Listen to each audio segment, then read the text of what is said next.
Happy Sunday, everybody. Happy Mother's Day to all the mothers.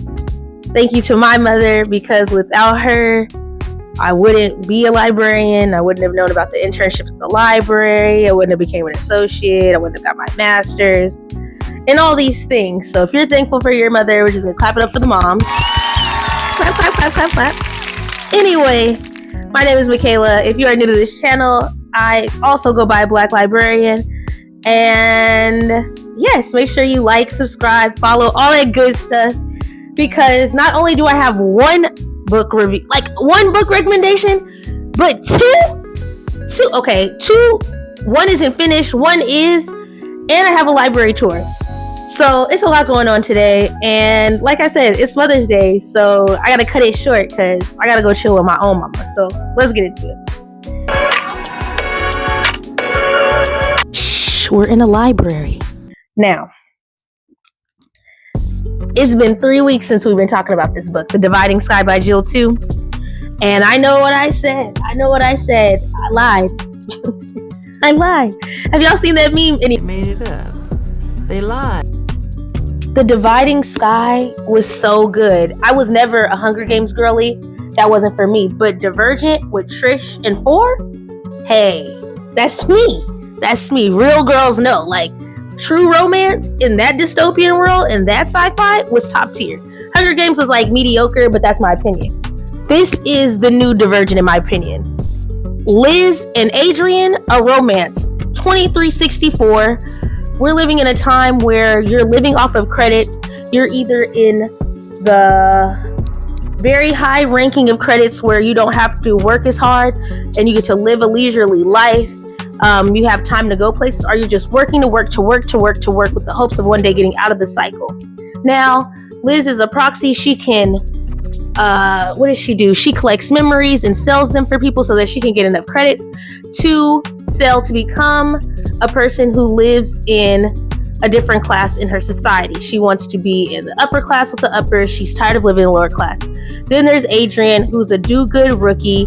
He thinks that the world is round and that things are all good and that he can save the day because Life Corps has been doing everything they need to do for the people because they save society for all they know. They provide food and everything. You don't really have to worry about much. But everything is not what they see inside the metro. Outside of the metro, they're told not to go, that there's just people who are living there holding on by a thread, basically. Like, they have no food, no provisions, nothing. But when they make it outside of the metro, they both find out so much about each other and about the real world outside of the metro.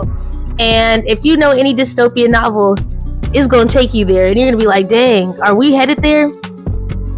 Anyway, I hope not. But yes, I think it's a must read. It kept me engaged, and YA is still here. It's still good, and writers like Jill 2 are doing it correctly. So I think that if you like dystopian, you like sci-fi, this is the one to do it. And I don't want to talk about it too much. It was that good. Listen to the audiobook if you can. If you can't, take a seat, get into it. Okay? Now, the second book. I didn't finish it. I tried, but we're halfway through, so I'll have it next week. But as far as All the Noise at Once, I've never read a teen-led fiction that has an autistic character who is the main character. Aiden has autism, and his brother Brandon is the quarterback of the football team. He wants to play football to hang out with his brother for his senior year. They're hanging out. They're having a good time. There's somebody on the team that doesn't like that.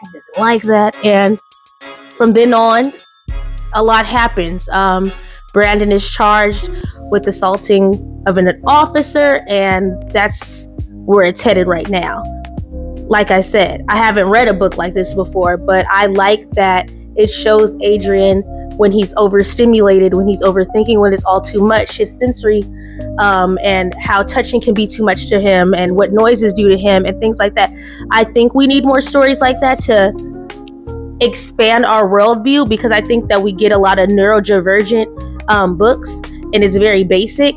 This is engaging because it's something different that I don't really know much about, that's giving me more spectrum and otherwise. So far so good. Audiobook is hidden. Shout out to Libby for having it. So yes. Not one, but two. Like, stop playing with me. Come on. Please stop playing with me. And I also have a library tour. So, about the library this week, did my pinata program. That went well, it's done. Had my boxing program too. It was also nice.